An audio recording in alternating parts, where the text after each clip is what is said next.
Hello, welcome to the community with George Guy. I am George Guy. I'm the CEO, Executive Director of the Fort Wayne Housing Authority. I'm also the President of the National Association of Housing and Redevelopment Officials. Looking forward to conversations where we talk about servant leadership. We can get into arts, things that impact community, leadership, and those type of things. So our guest today is Stan Quy. Stan is a executive level recruiter. We're going to talk a little bit about the affordable housing industry in terms of recruitment there and leadership, and also talks about some trends and those type of things. So hopefully some of this conversation can help those that are interested in leadership in terms of what's out there, what to be prepared for. So looking forward to a good conversation with Stan. So here we go. First guest is Stan Quy, the community. George. Stan, why don't you tell the folks a little bit about yourself and how what got you into Well, thank you for the opportunity to work with you on this, George, on this critical issue. My background has been 53 years in the affordable housing industry. First 36 years were with HUD. Latter part of that career was in field policy and management, where I served as either the state director for the Nebraska, Iowa offices, and I did several years as acting regional administrator. When I finished my career there, I knew I wasn't wired for retirement, and I was thought, what's that legacy that you'd want to leave doing work after you left HUD? And I just felt like consulting work was that mission. I was always impressed with housing authorities and their work, but there were some things that, I think we can do a lot better. And so I've been doing that the last 17 years, worked in 42 states with about 250 housing authorities. So been around for a while. Latter part of that time as a consultant, I have pretty much exclusively focused on recruitment. I just saw so many opportunities there to really elevate our game in the business through leaving a legacy of working with boards on great directors around the country. Sure. And you say around the country, you from Nebraska, but you worked with agencies across the country. We're 42 states. Wow. So been kind of bouncing around. But, good. So rural as well as large housing. Rural, urban, from the very small, I think housing authority with maybe 3 employees, up to agencies like Los Angeles and other large cities. So Sure. Done the gamut there. So let's take a macro vision approach to as we get started here, talking about executive recruitment and some of the challenges that you see, just from not just from an affordable housing perspective, but just talk about some of the issues and challenges that impacts all employers right now. Sure. Yes, it's pervasive around the country right now that we have major challenges in recruiting leaders and managers, executives for just about every sector, whether it's hospitals or school boards or banks or McDonald's. There are challenges out there, and that is certainly the case in our industry as well. Post-pandemic, there's a couple things going on. Baby boomers, again, are retiring. Right. My wife asked, am I ever going to do that? I said no, but most of us baby boomers are retiring, so we've got a big workforce to replace there. Post-pandemic, a lot of individuals really question, do I want to go back into a traditional workforce environment? Do I want to get out of the work environment? Do I want to look at some other option? So that's going on out there. We've got the gig economy going on, which is defined as those in the work sector that are going to be independent consultants or contractors, rather than going to a traditional work environment. A big part of the gap then falls upon Gen Xers, millennials, and that age group, and that brings in a whole new set of challenges, because particularly on hiring panels, we see baby boomers as the ones doing the hiring. They look at the resumes of young people, 2 years in a job, and then I'm gone for that first 15 years of their career. Baby boomers have a challenge understanding that. They just assume that candidate cannot keep a job, okay? Right. And that isn't necessarily the case.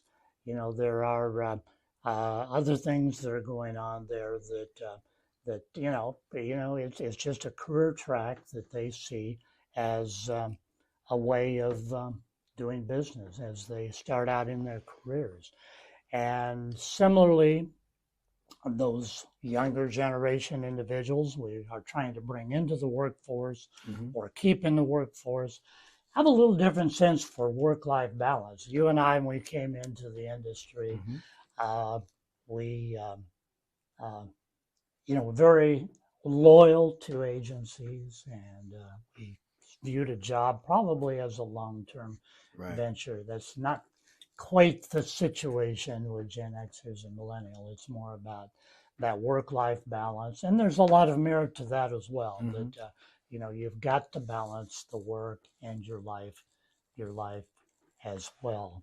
And I guess the last thing that I would say on that is, again, with younger generation and how boomers that are the hirees are looking at those individuals.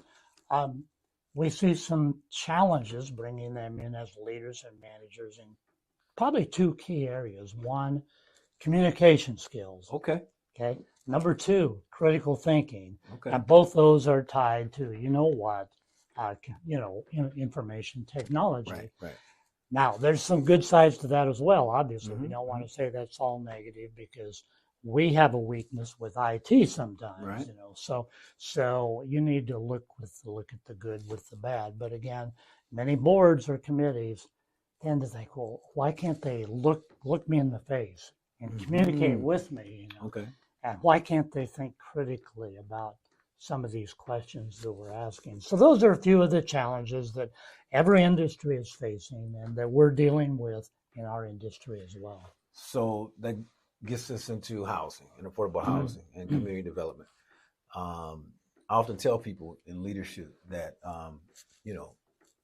the market is what the market is. So if the general market is, if there's challenges there or whatever that reads, we have to respond to that as well, because we're not just going to be different just because we're in affordable housing and community development, right? So we're looking for the right leaders for the right jobs. So how is this new post-pandemic, how has that impacted affordable housing in terms of recruitment? Okay.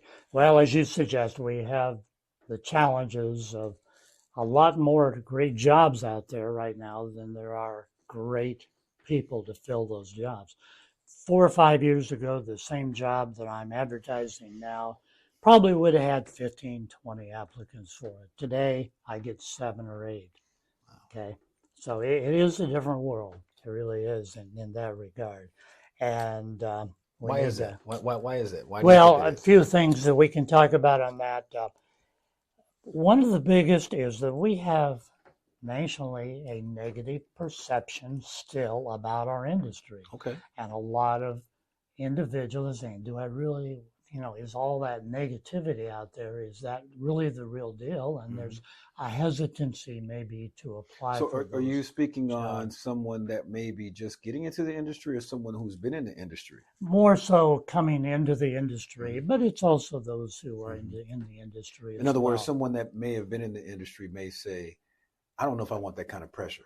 Right. Because of the negative. Or I don't want to deal with that negative environment all the time that they perceive. Mm-hmm. So that's one of the challenges we really need to work on, is changing that image, of the industry itself. Tied with that is the whole image that we are bureaucracies that are regimented, structured, not a very friendly workplace to be in. That image needs to change also. And the progressive agencies like yours are addressing that issue with the bureaucratic environment. But not everyone is doing that yet. And that's a negative issue that is out there. Just a couple other things I would mention. We really haven't been proactive as an industry in our recruitment and marketing. We've tended to rely upon a an announcement that goes to our traditional websites, job sites, and it's a lot of times it's just the job description. Doesn't cut it today. Got to be a little more creative. So where would you say then? Because if, and I agree with that, because I think that we're subjected to kind of the institutional things that work for us, and we just can't help it, right? Even the most progressive of leaders, we'll still go to the site. So what would you? And this is going to get into the next question. How can the next question would be, how can we increase the success rate in terms of attracting top level talent? But as you go into that, why don't you segue into what are some other things, places where people should be going to in terms of recruiting people? Right. Okay. The last really piece of that I would mention is that we also don't want to forget about keeping our great people. We need to do better before we just focus on new people coming in. We need to do better at succession planning, tying their career goals, asking them what their career goals are as employees, tying that then to what are the agency goals, and where there's a great fit, investing in professional development and training and cross-training for those staff so that they're highly motivated and encouraged to stay in the workplace. And the last piece that I would mention is reward systems. We've really got to look at that. If we're rewarding outstanding employees the same way we're rewarding low-performing employees, it's a lose-lose situation. Bottom line is the great performers are going to leave. The poor performers are going to stay forever. We don't want that. So, it's not the ideal scenario you want to have as such. And don't you find though that particularly in institutions, I would say like housing, when there's kind of like this, you got this HUD type thing, government program, kind of bureaucratic, at least in its inception. That's generally has been the perception, right? Is that, the culture and the environment usually is, I've been here for a while, I'm going to get a good retirement. I stay here long enough, it's going to work out. But what you're saying is the industry has to respond to the community. It's got to be more progressive. Right. And so you're saying that culturally, agencies need to look at some of the things that they're doing.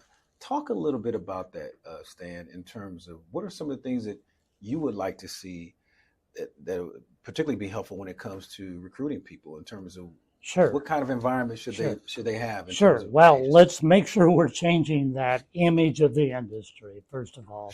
Whether it's the image of the perceptions of our programs and the perceptions of our residents and nation. Got to change that. So that's a given. That's one thing we need to do. We need to, again, remind candidates that we can be a progressive, great workplace, that we can have a culture that is fun, rewarding, and productive for the employees that we're working with. We need to do a better job of telling the story of what are those special rewards for working in the public sector with affordable housing. Let's take the example of I'm hiring for a director of property management.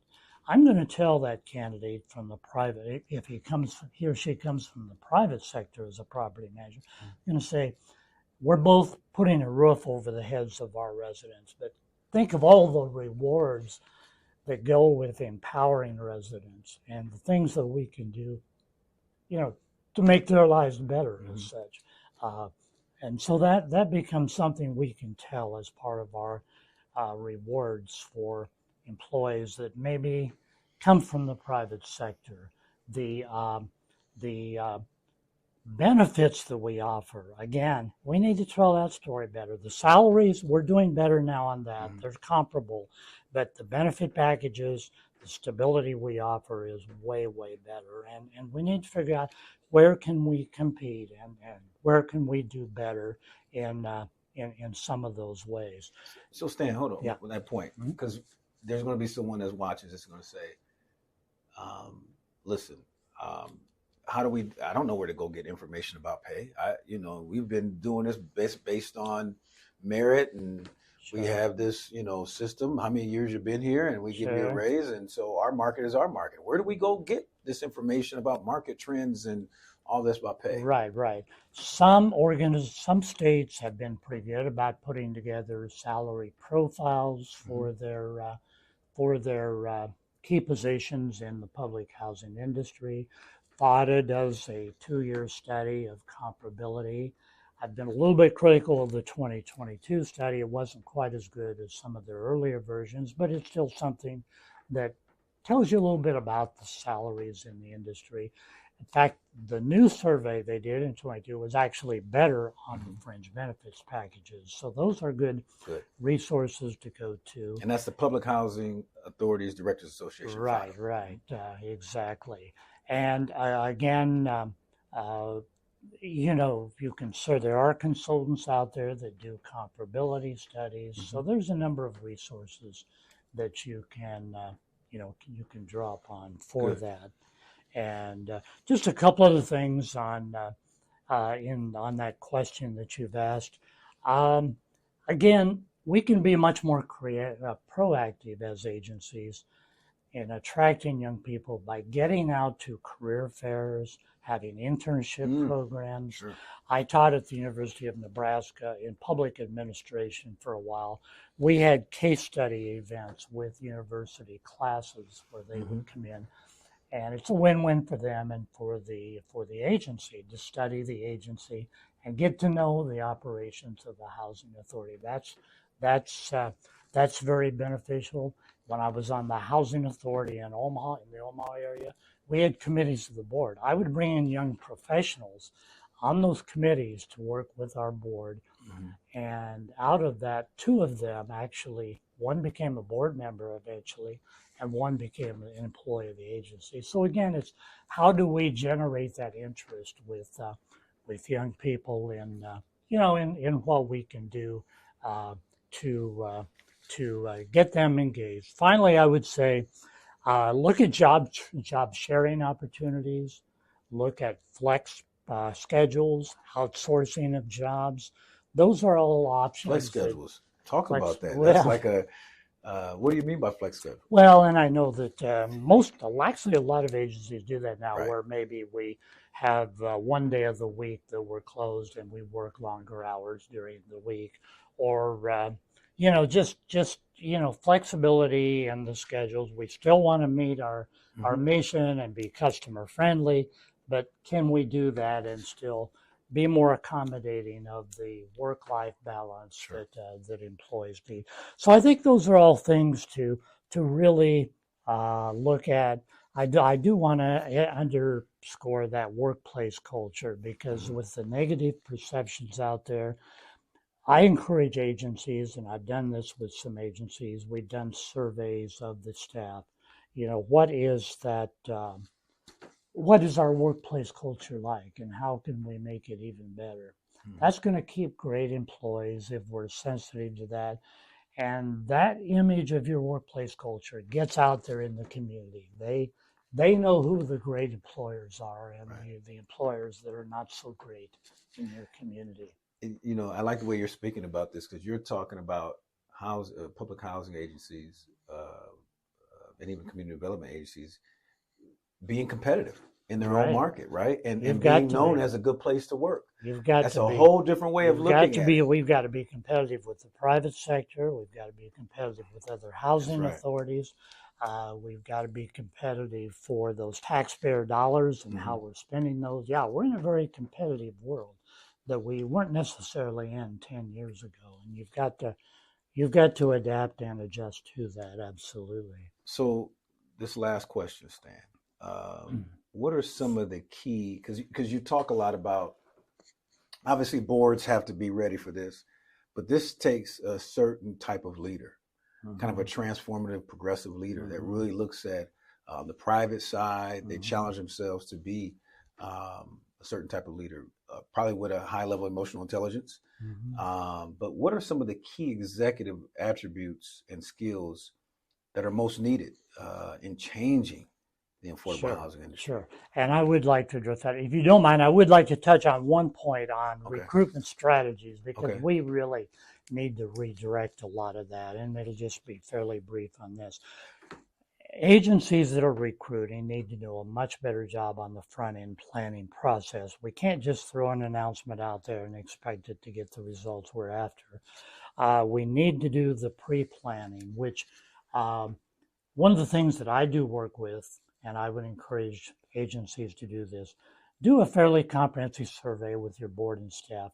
What are the strengths, weaknesses, opportunities, and threats, and how does that translate into what we need in that job that we're trying to fill? What are our goals? What are our values? What are the immediate priorities that we need to address? Out of that, develop an ideal candidate profile that will really guide you through the recruitment process. It's going to be extremely valuable. What I found out early on was that boards or panels, you could have 5 different individuals with 5 different ideas of what's a great leader, what's a great manager, what do we really need. The more we can build that consensus up front and get that into writing, it's going to discipline us as we go through we're going to be more efficient and more effective in recruitment.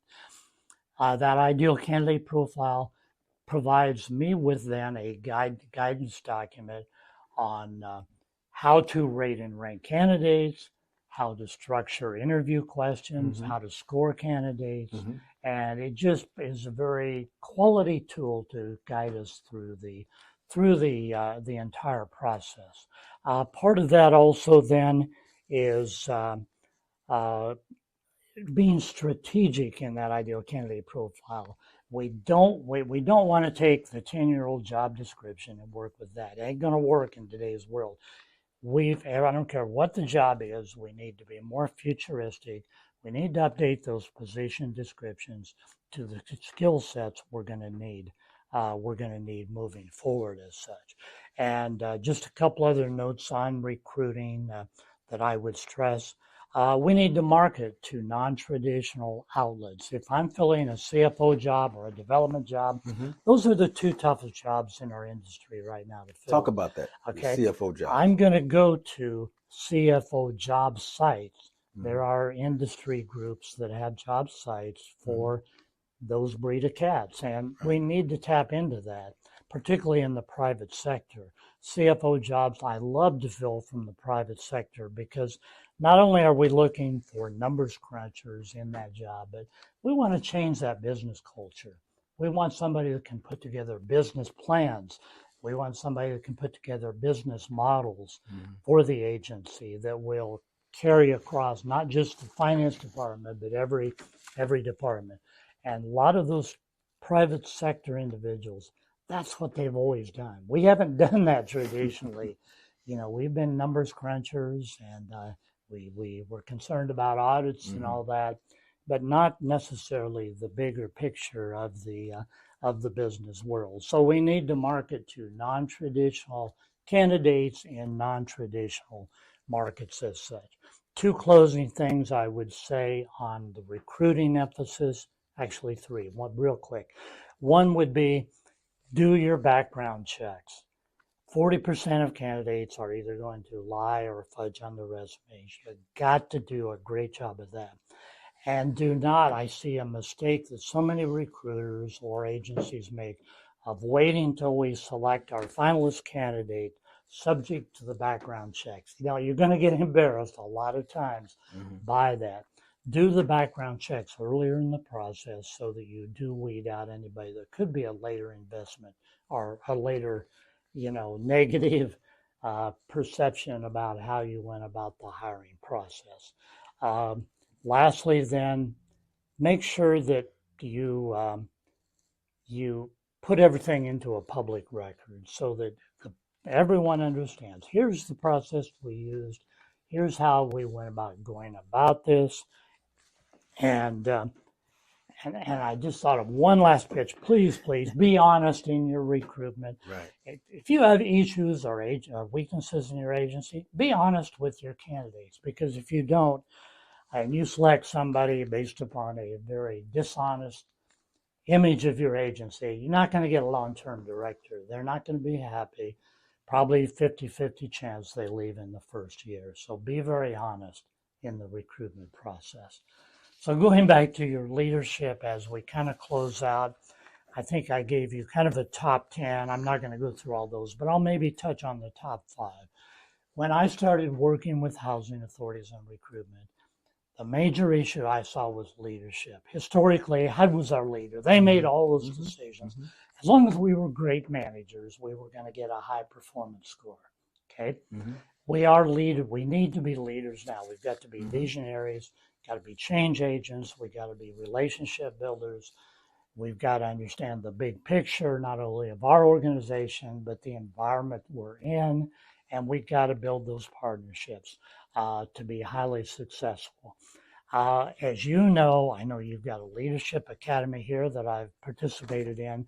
Leadership isn't just in the top job. Every employee can show leadership skills in your organization. And I always challenge organizations. 3 outcomes that I suggest should be in every job description for every employee: leadership skills, customer satisfaction, marketing of the organization. Every one of us can do something good in our work or in our community activities to promote those 3 outcomes. But yeah, leadership is right at the top of that list in terms of key indicators that most boards now believe, and certainly I believe, we need to have in our top level staff. Give me, because you have a list, and I have your list, of course, but tell the folks, what would you, just the list of things that you think are important. I mean, I have them here, but can you run down that list here? Sure. Leadership is right at the top of that list, as we've talked about. We're not going to be a highly successful organization if we don't have that leadership. And where that carries over, we still are of this mindset, well, if HUD thinks we're a high performer, we must be a high performer. That's right. Doesn't necessarily mean that the residents and the community sees us as high performers. The public right now nationally doesn't see most housing authorities as high performers. So old properties, it's leadership. The leadership is all about being a high performer, addressing the outcomes that the community and our residents are looking for. HUD is always going to be widget and output oriented. I always dealt with that when I was with HUD. That is their focus. Communities and residents, they're outcome oriented. What's the quality of life? Are we a good neighbor? Are we a community builder? Are we transitioning working families out of the program? That's the things that they're interested in terms of outcomes, and it takes leadership. Your managers are always going to be focused on the outputs and the efficiency, and that's important too. But the leaders got to be outcome oriented. Leaders got to be that change agent. Right. We know change is happening. The question is, are we going to be proactive or reactive? The environment out there is going to cause us to change, whether it's politics, economics, demographics, technology, whatever it is. We've got to change and adapt. And the question is, are we going to be proactive or wait till the very last minute and we're cornered and we've got to change? It's always better to be proactive in our industry as such. So I'm going to push back just a little bit. Sure. And I think you're going to know where I'm going. HUD is changing. I think over the last couple of years, we've seen that there are those that they have those professionals at HUD that do focus on the widgets, as they should, because policy is important. But I do think that they're challenging us to think differently too, because I think that they're having to put in some time when agencies are failing. Right. Time and resources where they can be spent in other places. So what I've seen is that HUD and other stakeholders in the community want to see this kind of different type of leadership, and they want us to define more what housing agencies, what our place is in the community and how valuable that is. Right, absolutely. There is that recognition that something that works in DC isn't necessarily going to work everywhere, and we need to have agencies that are more self-directed, setting your own vision and goals, and defining the values that are going to work in Peoria or Right. Fort Wayne or wherever it may be. So that's changed. And there's that recognition also that our historical way of business, we're not going to achieve affordable housing in the numbers we need by doing that. We've got to look for partnerships where we can leverage dollars, leverage resources, and have a greater impact around the country. Absolutely. So Stan, we're going to end. I want you to end on a positive note. We talked a lot about the challenges. Right. Give me an optimistic thought about the future in terms of leadership and recruitment that you're seeing in agencies. Well, again, I just see a lot of progressive agencies out there that are setting the bar high in terms of what we can be. And eventually that will catch on. There's a powerful culture out there that's holding back a lot of agencies that have done the same. I could go back 40 years ago and the culture has not changed, but that is changing. So that's extremely positive. Our image is improving.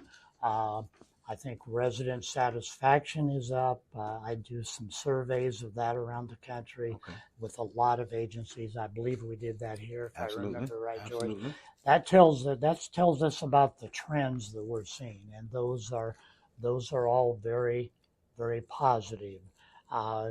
And again, some of the young people we've seen come into the industry now are extremely excited about what they can do. So yeah, there is a reason to be very, very optimistic, but we need to continue that charge of getting great people into the industry. Absolutely. Good. Well, Stan, you're obviously a consultant. This is the business you're in. Tell them how they get in touch with you if they want to find out more about what you're doing, how you can help them. Well, my company is the Organizational Leadership Edge, and like I said, I've been doing this for quite a few years now. My email is squuy@cox.net. Always, I love to talk to people. Whether you want a consultant or now, I'm always available to talk with people. Best number to reach me on is my business line, 402-960-7600.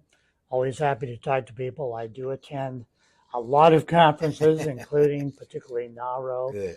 I don't quite serve on as many committees or do as many breakouts as I used to do because I usually end up networking at those conferences. But I'll be at NAHRO, be at FADA. If you're there, I'd love to meet with any of you, talk about your unique challenges, and contribute to you anyway, contribute with you in any way that I can.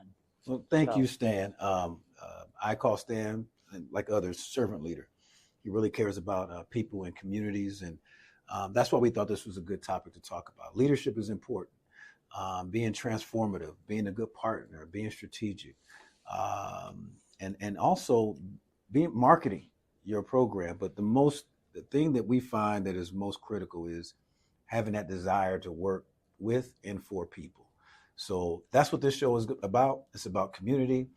What better way to kick it off than with my friend Stan talking about how we transform people's lives and the communities we serve. So this has been an edition of In the Community with George Guy. See you next time.